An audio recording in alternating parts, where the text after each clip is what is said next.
Good day, everyone. Welcome to Real Conservative News. I'm your host, Nathaniel Rajkumar. Here are today's headlines.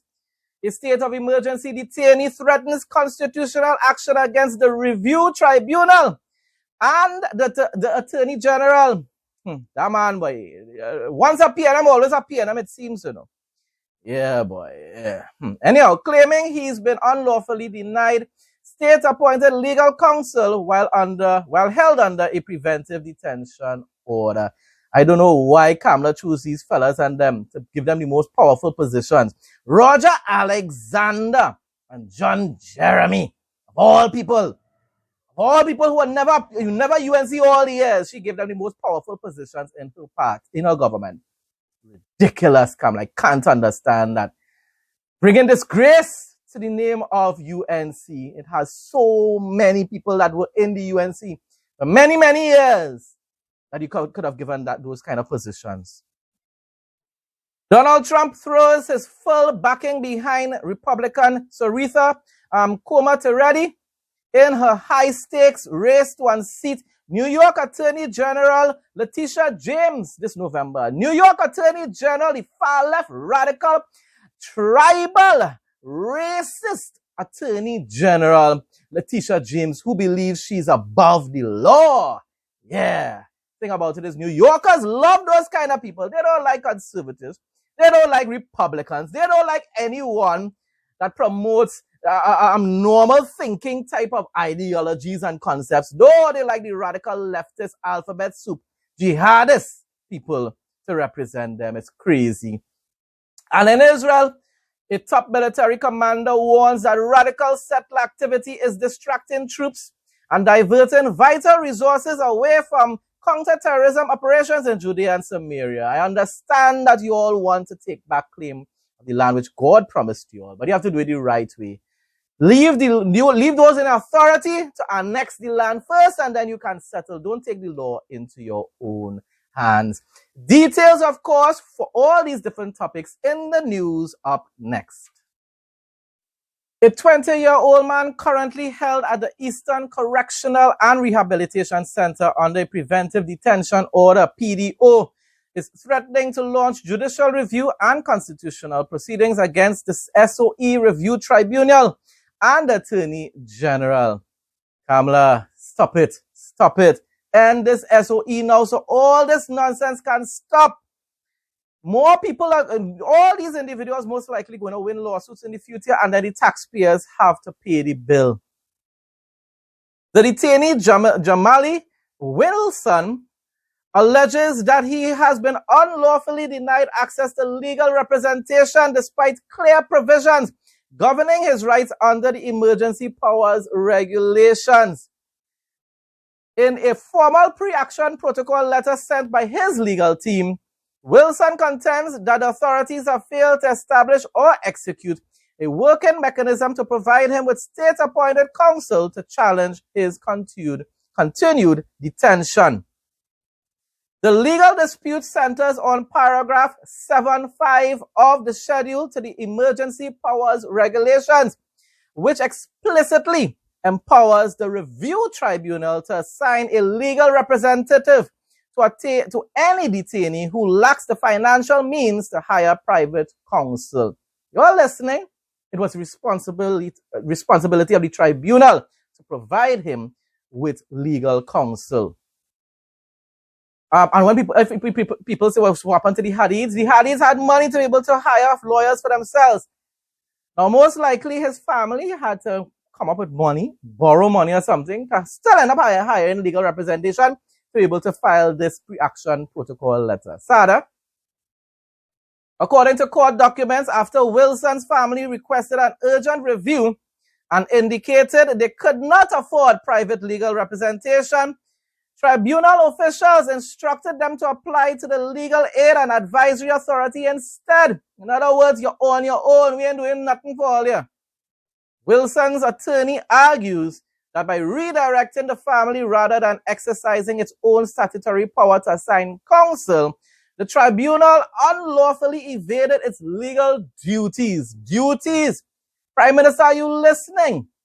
Leaving a detained citizen without the actual resources required to present a defense. The pending legal challenge argues that this failure deprives an entire social class, the lower class, the working class, who can't afford these big-time lawyers, detainees of their fundamental constitutional right to the protection of the law and a fair hearing. Counsel for the detainee noted that while executive orders allow individuals to be stripped of their liberty, state inaction has effectively closed off the single mechanism established by law for impecunious detainees to secure representation. So many things right now is undemocratic about this whole situation. You're not supposed to be fighting crime via an SOE to begin with. You're not supposed to. So many individuals are telling you all to stop it, even including individuals from the USA. Kamala, you're boasting about crime is being reduced, but you're using autocratic measures in order to do so. So in other words, the UNC is telling the world and Trinidad and Tobago, we don't care if we become a dictatorship in order to reduce crime. And the supporters are clapping and saying, amen. That's wrong, people. Totally wrong. The State of Emergency Review Tribunal and the Attorney General have been given a strict deadline to respond to the pre-action protocol letter, failing which High Court proceedings will be formally initiated. I can smell another good $100,000 or more being compensated to this victim in the future. It's going to take time. It's going to take time. Everything in Trinidad and Tobago takes time. But sadly, most likely it will happen. And the taxpayers are going to have to pay the bill. No individual, not one individual, not members of the TTPS, not members of the tribunal, and definitely no members of the government either. Just taxpayers in general. Everybody going to have to pay and stand the consequences for these few individuals' actions. Nonsense continues. Weather report for Monday, August 17, 2026, Trinidad and Tobago. The weather forecast for Monday, August 17, 2026, in Trinidad and Tobago indicates partly cloudy conditions with scattered showers and a medium 40% chance of isolated thunderstorm activity. Daytime highs will reach 32 degrees Celsius with overnight lows dipping to 24 degrees Celsius in Trinidad and 25 degrees Celsius in Tobago. East to southeasterly winds will blow between 10 to 35 kilometers per hour. Gusty winds in excess of 50 kilometers per hour and localized street or flash flooding may occur near heavy downpours. Moderate seas will feature open water waves at 1.5 meters to 2.0 meters and sheltered areas ranging from 1.0 meters to 1.5 meters. Marine interests should exercise caution as conditions can become choppy near showers. A mild concentration of Saharan dust will cause slightly hazy conditions. The UV index is very high at 9, requiring sun protection during peak daylight hours. International news now. President Donald Trump has officially delivered his complete and total endorsement to Republican candidate Sarita Comitoreddy in her high-stakes bid to unseat New York Attorney General Letitia James this coming November. I wish it happens. I wish it does happen.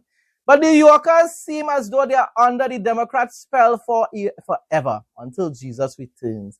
These people are seeing these leftist, radical, jihadist Democrats utterly destroy their state and their city. And they're doing nothing to stop it. They continue to vote. Matter of fact, they're getting worse. They're going from just voting for leftist racists like Letitia James to voting for outright jihadists like the governor. I'm not the governor. The mayor. That man is a jihadist that is pretending to be a leftist in the first place. Throwing his weight behind the former federal prosecutor and former DEA chief of staff, Trump launched a fiery attack on the Democratic incumbent, branding James as the most corrupt attorney general in the country and criticizing her administration's record. You all can Google it for yourself, That woman has been accused of very, very serious crimes. And yet she was investigating Trump, She was investigating Trump. A hypocrite. A radical leftist, racist, who was just using her authority in order to go after Trump. A witch hunt, that is what it was. The high-profile backing injects fresh momentum into the statewide race, pitting Trump's chosen challenger directly against one of his most prominent, long-standing political foes. It was not just about foes. This woman is really extremely radical and extremely tribal, and she is contributing to the utter destruction of New York. In response to the endorsement, Kumateredi publicly expressed her gratitude to the president for his confidence and backing, highlighting her prior history with his administration, including her 2020 nomination to the federal bench. Kumateredi reaffirmed her campaign's core focus on public safety and restoring law and order to the state's legal system. She emphasized that her team is actively working across the state to build broad support among New Yorkers to defeat James at the polls. Are there sufficient, I don't know, but not just conservatives, but normal thinking people in New York that don't think with tribalism, like how PNM people in Trinidad and even in New York do? Are there sufficient New Yorkers who can say enough is enough? We do not want a jihadist state, and we don't want any sort of radical leftist totally, utterly destroying our state either, using the race card in order to keep winning over and over again. Will it stop? I don't know. Time alone will tell. IDF Major General Avi Bluth, responsible for the Judea and Samaria region, warned that the increasing activities of radical settler activists are distracting the military from anti-terror operations, Channel 13 News reported on Sunday. And that is sad, though, because you know why?